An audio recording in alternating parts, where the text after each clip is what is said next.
وسنن الطهارة غسل اليدين ثلاثا قبل إدخالهما الإناء إذا استيقظ المتوضئ من نومه. Kitaptın жазуучусу дараттын фарздарын бүтүп, анан дараттын сүннөттөрүнө өттү. Сунан деген сөз, сунна деген сөздүн көптүк түрү болот. Сүннөт деген сөздү кадимкиде ошол фарзда лексикалык, терминологиялык мааниси бар да, сүннөттө дагы ошондой маанилери бар дос. Сүннөттүн лексикалык мааниси эмне дейбиз? Жөнүндө жол. Жол, любой жол не деп аталат? Сүннөт деп аталат. Дайым эле тамашалашып айтабыз го, сизди казиного алып бара турган, бузуку жерге алып бара турган жолду дагы не деп коет? Сүннөт деп кое берет, лугавий жагынан, лексикалык жагынан. Жакшы мечитке алып бара турган жолду да эле не деп коет? Сүннөт деп кое берет. Бул мындай лексикалык жагы, жакшы эсиңизде калган. Ал эми шариаттагы мааниси ар бир алым, ар бир предмет өзүнө жараша аныктама берген да. Мисалга хадис илиминин алымдары башкача аныктама берет, фик илиминин алымдары не башкача аныктама берет, усул илиминин алымдары өзүнчө бир аныктамаларды беришет. Бирок жыйнап келгенде баары бири-бирине не жакын эле нерселер таксыр. Чүнкү сүннөттүн терминологиялык мааниси китебиңизде да турат. Пайгамбар саллаллаху алейхи ва саллам такай аткарып жүргөн нерсени айтат таксыр. Ma vadaba aleyhin nebiyyu aleyhisselam av ahadu ashabihi ceylanın sahabalarının biri deyip durup kitabingizde öz aytып атат. Çünkü takay degende daim edemez. Balkim keyde bir üzürler, bir sebepler menен ne kılıp koygon?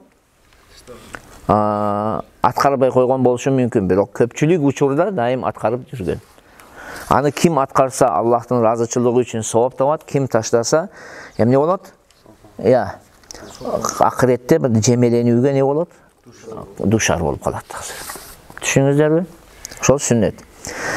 Emi daratın sünnetlerinin en birinçisi emneken. Gaslul yedeyni thalâsen qabla idkhalihimal ina'a. İza stayqazal mutavaddi'u min navmihi. Eki koldu üç yolu cuu deydi, idişke saludan murun. İdişke koldu saludan murun, üç yolu cuu deydi. Eğer de darat alıuçu uykusundan canı turgan bolsa, je oygon bolsa.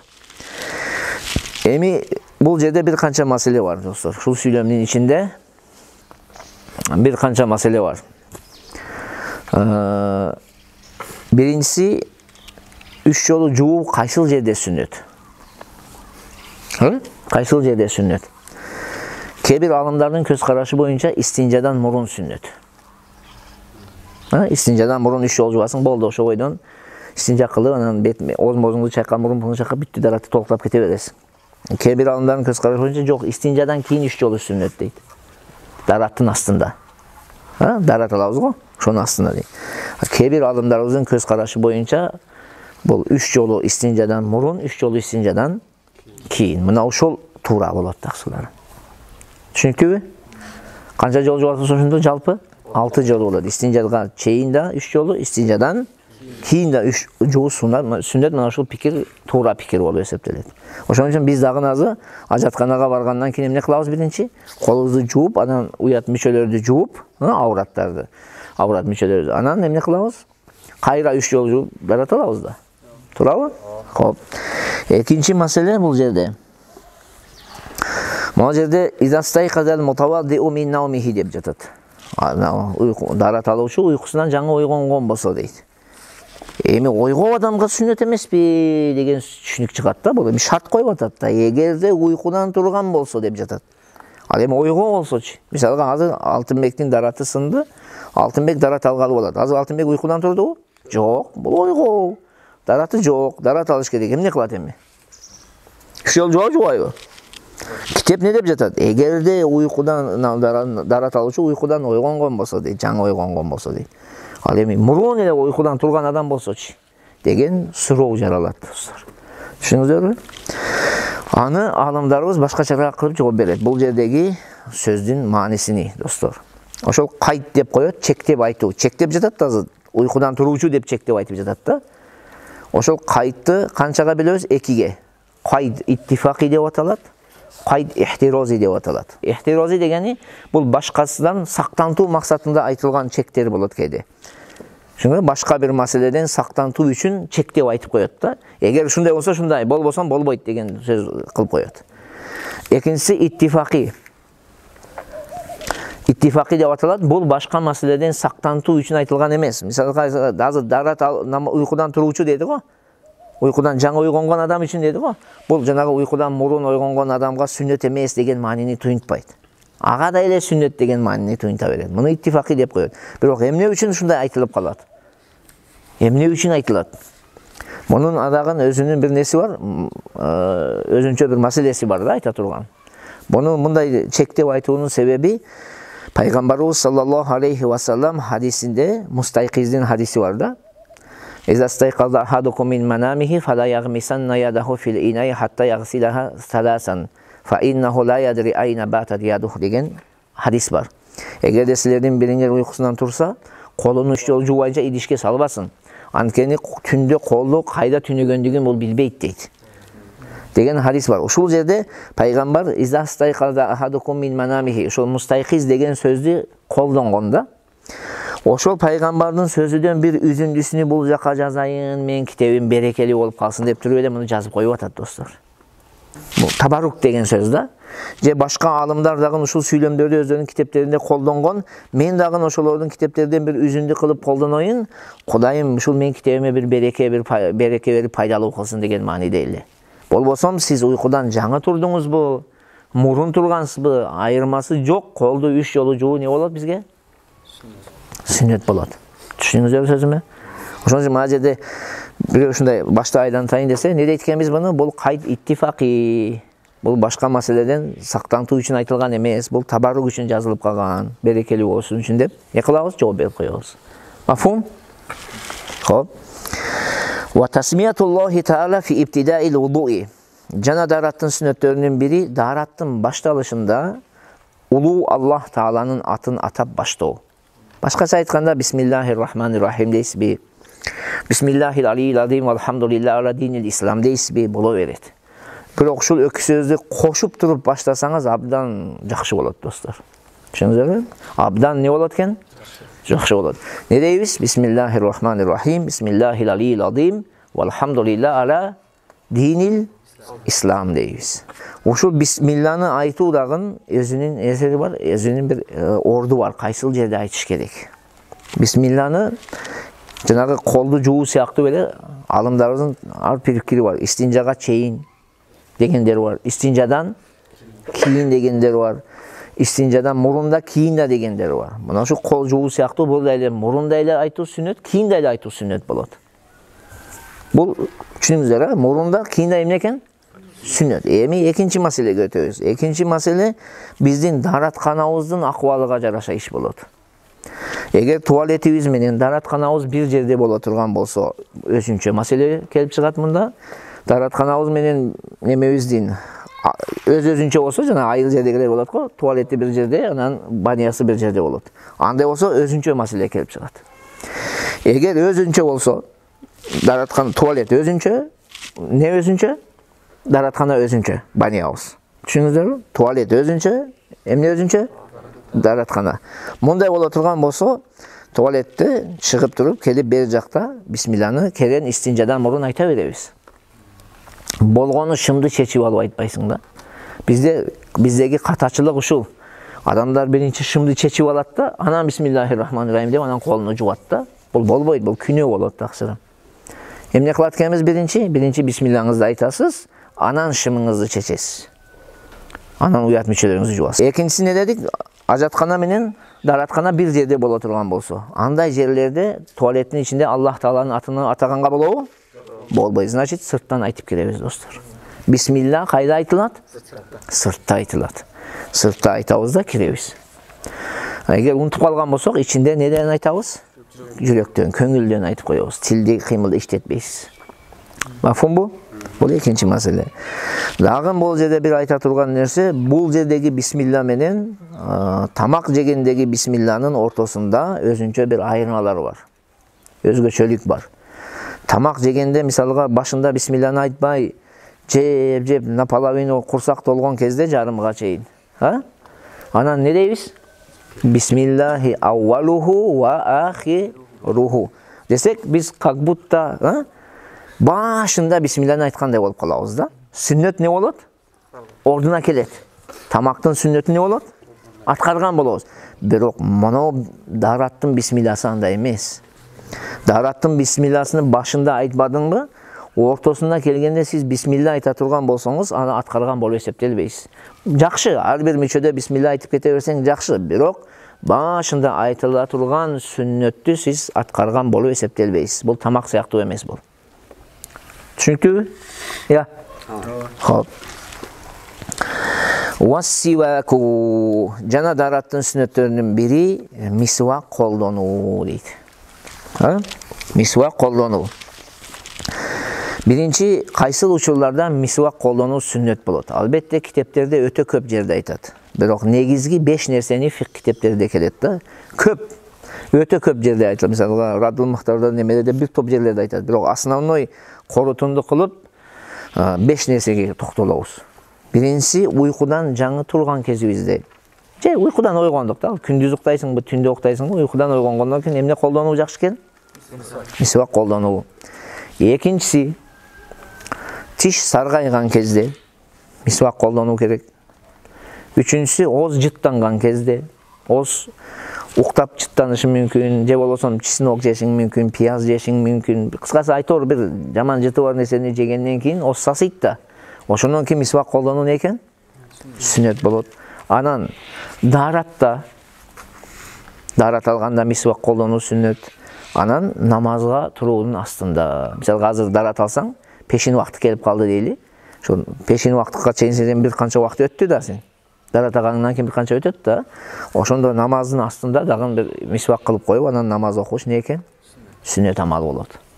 Бирок намаздын астында десе, ошол намазга 1 минут калганда эмес. 5-10 минут алдыныраак кыласыз, чтобы даарат кокусу сынып калса, мындай чукуганыңызда канап кетсе, даарат алып кайра намазга үлгүргүдөй болушун керек да, жамаатка таксыр. Түшүнүктүбү? Канча жерде атадым? 5. Уйкудан турганда, тиш сайгаганда, ооз жыттанганда, дааратта, анан намаздын алдында. Аны көп бирок, Куран окуганда жана башка толтура айта берет аны. Көп келет. Бул бир жагы. Экинчи жагы, кантип колдонуу керек деген сөз бар. Кантип колдонуу керек. Барбы? Мынанычы. Кантип колдонуу керек. Радул Мухтар аттуу китеп бар, билесиңер. Аллама Ибни Абидин жазган. Баягы Дурул Мухтар деген китепке комментарий, шарх жазган. Тиякта библиотекабызда турат. О, бир канча томдук.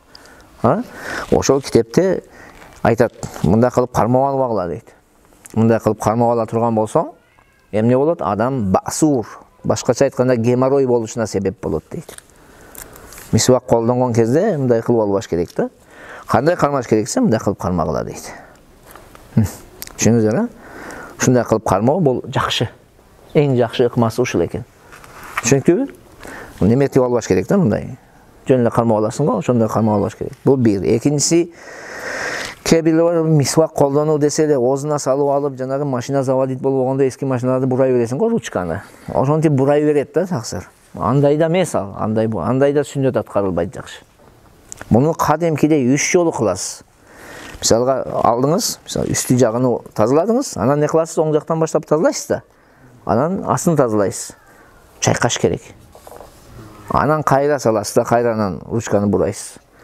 Кайра жууп ошентип 3 жолу достор. Анан ошондо сүннөт болот. Салып алып кечке жанагы немени бурай бергенде бурай бербейсиң да, таксын заводить болбойсуз го машинелер. Андай сүннөт, аны менен сүннөт толук аткарылбай калат. Кандай экен эрежеси? 3 жолу чайкап неметебиз. Мафум? Я, ошондо кармайбыз. Эстен чыгарбагыла. Анан дагы эми кошумча катарында айтып кетели, мындай эми айтабыз. Мисвак кээ-бир адамдар суроо берет да, мында силердин араңарда да ошол суроо жаралып калышы мүмкүн. Мисвактын ордуна мен зубной паста колдонсом эмне болот деп, балким бирөөңөрдүн оюңарда бардыр дейм да. Эмне болот деген суроо жаралат. Ошол суроого биз эмне дешибиз керек? Бул суроо көп берилет да. Анан айтабыз таксыр, мисвакта 2 нерсе бар. Биринчи жанагы жыгачты өзүнө колдонуу, экинчи ошол жыгачтын колдонуу неси бар? Функциясы. Функциясы эмне? Тишти тазалаш. Тишти тазалайт, туурабы? Эми биз зубной пастаны колдонсок, ошол экөөнүн бирини таштаган болобуз. Функция аткарылат. Тиш не болот? Таза болот. Бирок жанагы пайгамбар колдонгон жыгачты колдогон болобуз да, колдонгон болуп эсептелбейбиз. Тиш таза болду, бирок жыгач калып кетти таксы. Албетте тиги менде тазалай бергиле. Бирок жанагы жыгачты алып алып даратта буну менен кылсаңар дагы абдан сонун болот достор. Чүнкү бул тигиге караганда эффекти дагы күчтүү. Тишиң сакталат, башка нерселерге пайдасы көп да кыскасы. Мафхум? Я. Вал мадмадату. Жана дараттын сүннөттөрүнүн бири мадмада дейт. Мазмаза дегени не дедик? Оозго суу алуу. Кантип суу алыш керек десе, кадимкидей 3 жолу суу алабыз достор. 3 жолу суу алып, оозубузду эмне кылабыз? Я, чайкайбыз. Ошол мазмазанын дагы өзүнүн чеги бар, анан бир аз аша чабуу деген немеси бар да. Бир аз жеткиликтүү кылуу. Чеги кайсыл? Жанагы оозуңузга суу алып толук бир чайкасаңыз болду, уже мазмаза болуп эсептелет. Бирок бир аз ашыртып неметем десеңиз, анда эмне кыласыз? Гаргара кылыш керек болуп калат. Жана бизде каркара дейбизби, не дейбиз? Рамазан айы болбосо, орозо болбосок, оозубузга сууду неметип алып, тамакка чейин не кылыш керек? Гаргара кылып жеткириш керек. Чүнкү бул сүннөт эрежеси 3 жолу.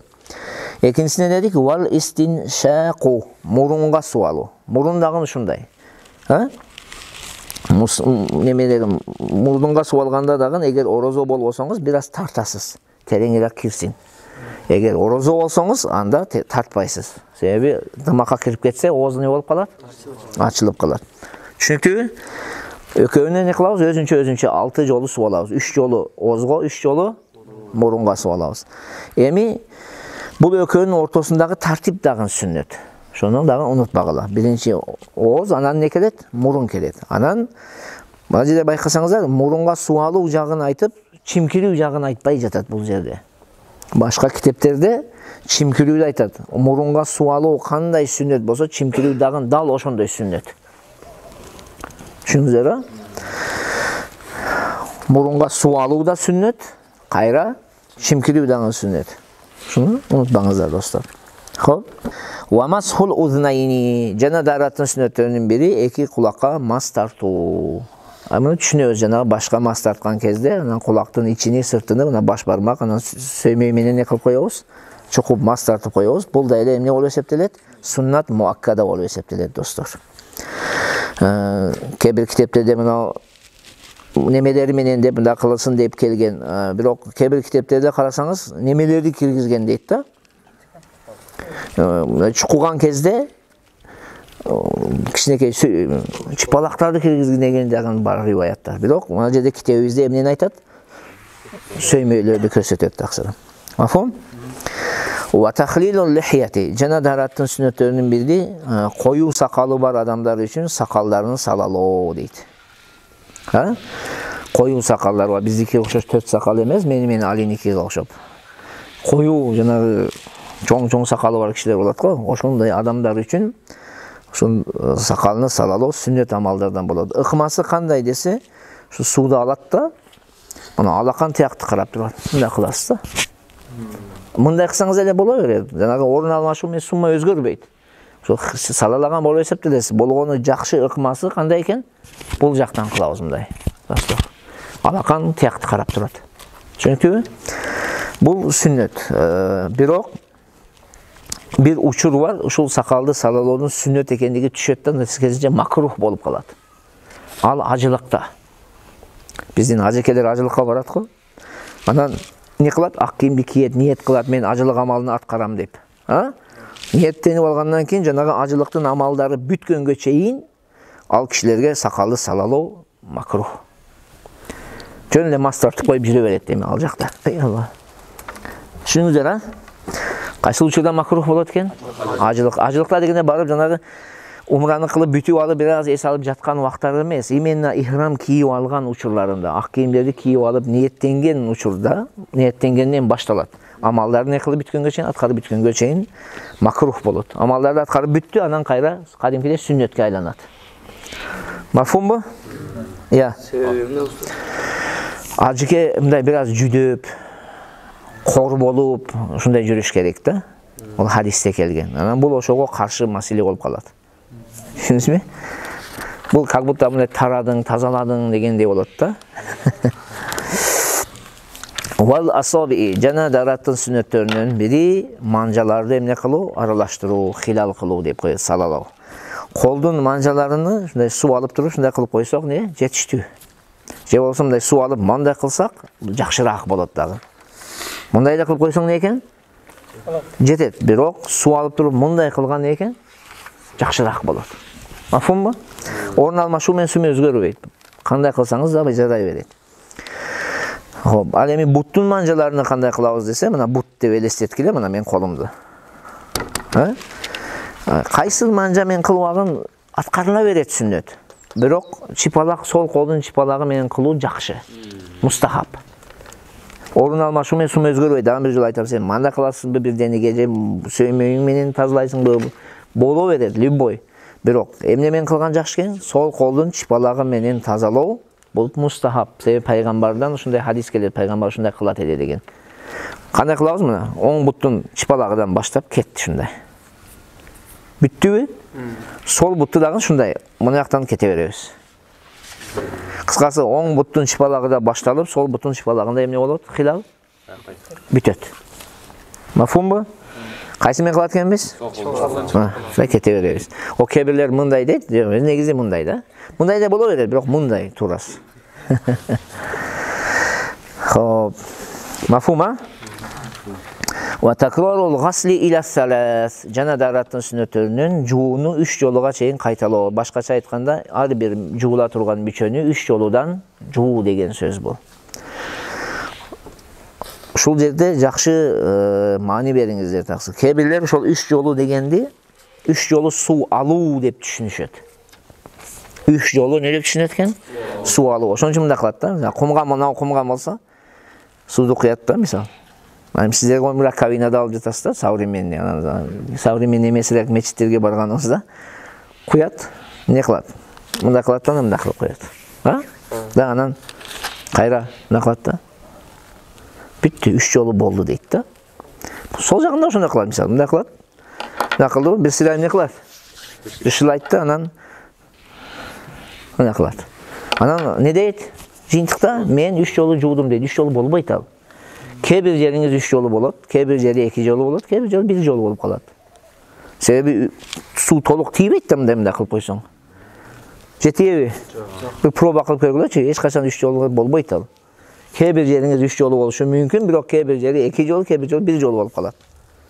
Түшүнүңүздөр, ошон үчүн бул жердеги максат 3 жолу толук ошол колу толугу менен суу жетиш керек. Толугу менен. Ошон үчүн алып жакшылап эле мындай куюш керек да. Анан кээ бирлери бар дагы кайра туура эмес түшүнүп алат да, раковинага барат да, 3 жолу жууш керек дейт да, салат да, колуну чыгарат. Салат да, колуну чыгарат. Салат да, колуну чыгарат да. Кереги жок мындай нерселердин. Салып алып эле 3 жолу сразу бир салып алганда эле чайкап койсоң боло берет. Мисалга, агын суу болсо, агын сууга колуңду салып алып туруп 3 жолу жууа турган мөөнөтчө турсаң деле сүннөт аткарылат. Аны чыгарып, кайра салып, чыгарып, кайра салуунун кажети жок. Düşünüyorsunuz sözümü? Ya. Şonu tuğra kollanыңыздар да, жууш эрежеси кандай экен? Алдыңбы, кумган менен жууганда алып куйдуңбу, чайкадыңызбы, жакшырап куюңуз кайра 2 жолу. Ошондо 3 жолу болот. Анан мындай кылып койсоң, мына жерден буяка агып түшүп кетет, буяка агып түшүп кетет. Түйгө жетпей эле кетип калат ал суунун эки жака. Проба кылыңыз, дагы мускулдары, булчуңдары чоңураак адамдар болсо, алардыкы вообще жетпей болуш керек деп ойлойм да. Мына жерлерде пресс бар да алардыкында. Пресстери кармап калат да. Туурабы? Жанагы качаса кылганда да мындай болот го. Алардыкы каяка кетет анан суулары. Жарым жолдон эле калып кетет. Айта бери. Жолу жешиш керекпи же мындай бир? Жешиш бир жолу жетиштүү болот акыры. Основной суу тийиш керек. Мафум?